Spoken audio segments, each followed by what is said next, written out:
तो स्मोकिंग को अगर घर में कोई भी जो फ़र्द है या रिश्तेदार है या आप ख़ुद करती हैं या आपके हस्बैंड करते हैं तो उसको हर सूरत में बंद करना चाहिए। इसके अलावा अल्कोहल का इस्तेमाल या ये कि बहुत ज़्यादा कॉफ़ी का जो इस्तेमाल है वो भी नुकसानदेह होता है।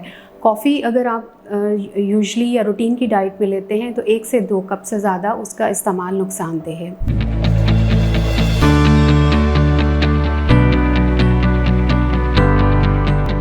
अस्सलाम वालेकुम, मेरा नाम डॉक्टर सादिया अहमद है और मैं पिछले 20 साल से गायनी के शोबे से मुंसलिक हूँ। आज हम जिस टॉपिक पे बात करेंगे वो है how to get pregnant fast, यानी वो कौन से ऐसे इक़दामात हैं जिन पे अमल करके आपकी प्रेगनेंसी या हामला होने के चांसेस ज़्यादा हो जाते हैं। सबसे पहली बात जो मैं करूँगी वो ये है कि प्रेगनेंसी प्लान करने से पहले आपको अपने डॉक्टर के पास एक विज़िट ज़रूर करना चाहिए। ये इस लिहाज से अहम होता है कि आपको अगर कोई बीमारी अंडरलाइन खुदा ना खास्ता कोई अनडायग्नोज्ड बीमारी चल रही है जिसमें आपको शुगर की बीमारी हो सकती है, खून की कमी हो सकती है, या कोई आपकी फैमिली में जेनेटिक प्रॉब्लम है या थायराइड का प्रॉब्लम है या हाइपरटेंशन है जो अभी तक आपके नॉलेज में नहीं है, तो उसको आइडेंटिफाई करके या उसका पता चला के आपका इलाज शुरू किया जा सकता है। इसके अलावा आपकी डॉक्टर आपको वो तमाम ज़रूरी मल्टीविटामिन्स और फॉलिक एसिड शुरू करा सकती है जो आपकी प्रेगनेंसी के लिए ज़रूरी होते हैं और आपकी जो न्यूट्रिशनल डेफिशिएंसी या आपकी कमज़ोरी है उसको पूरा कर सकती है।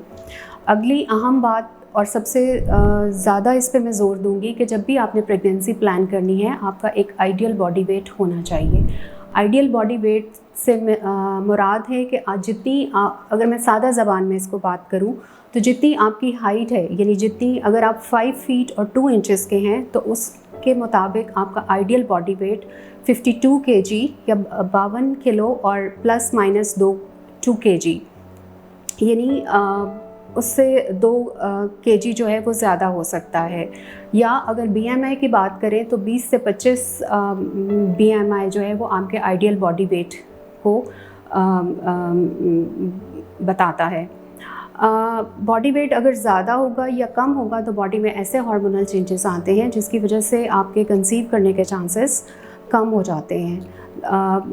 वज़न का ज़रूरत से ज़्यादा होना या अपनी रिक्वायर्ड क्वांटिटी से कम होना दोनों सूरतों में नुकसानदेह हो सकता है। इसके अलावा अगर आपकी हैबिट्स की बात करें तो उसमें स्मोकिंग एक बहुत इम्पॉर्टेंट फैक्टर है।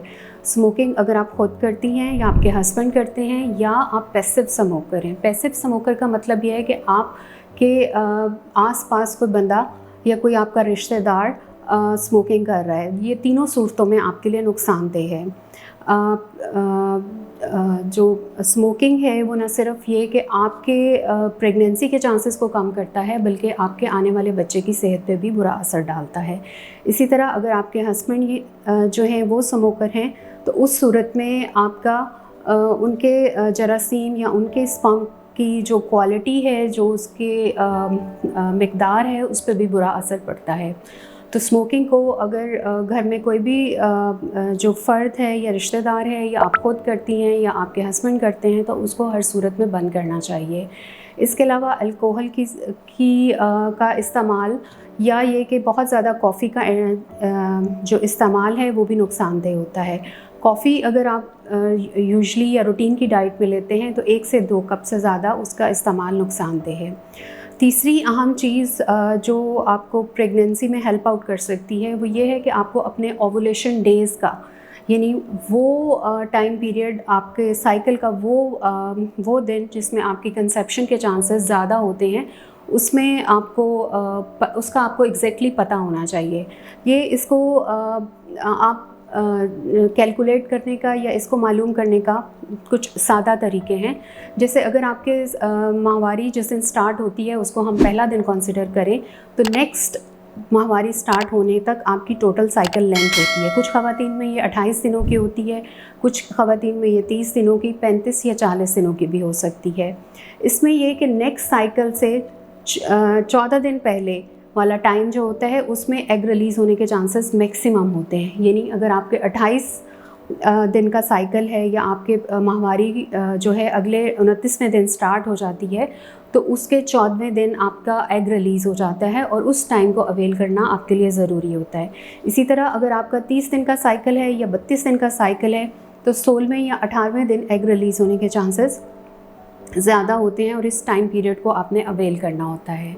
जब आप अपना ओवुलेशन डे कैलकुलेट कर लेती हैं, उसको मालूम कर लेती हैं, तो उससे 4 दिन पहले और 2 दिन बाद का टाइम आपने अवेल करना होता है। इन दिनों में कंसेप्शन के चांसेस ज़्यादा होते हैं। इसके अलावा जो दूसरे तरीके हैं जिनसे आपको ओवुलेशन डेज़ का पता चल जाता है या फर्टाइल पीरियड जिन दिनों आपके कंसीव करने के चांसेस ज़्यादा हैं उसका पता चल सकता है। उसमें यह है कि आपको तकरीबन मिड में जाके, दरमियान में जाके आपको लोअर एब्डोमिनल पेन हो सकती है, पेट के निचले हिस्से में दर्द होता है। इसके अलावा जो वजाइनल डिस्चार्ज है उसकी क्वांटिटी ज़्यादा हो जाती है, ज़्यादा मिकदार में आता है, वो क्लियर हो जाता है, वो स्टिकी हो जाता है। और इसके अलावा कुछ सोफिस्टिकेटेड मेथड हैं जिसमें आप अपना बॉडी टेम्परेचर रिकॉर्ड कर सकती हैं। अगर अर्ली मॉर्निंग उठ के आप अपने बॉडी टेम्परेचर जो है वो स्पेशल जो थर्मामीटर है उनसे चेक करें, तो उसमें 0.5 to 1 डिग्री राइस शो करता है कि ये अगर इतना टेम्परेचर ज़्यादा हो रहा है तो वो ओवुलेशन डेज़ को शो कर रहा है। इसके अलावा मार्केट में कुछ किट्स भी अवेलेबल हैं जिनसे आप अपने ओवुलेशन डेज़ को अवेल कर सकती हैं। तो ये कुछ एहतियाती तदाबीर हैं या ये कुछ इक़दामात हैं जिन पे अमल करके आपके प्रेग्नेंट होने के चांसेस ज़्यादा हो सकते हैं। Thank you.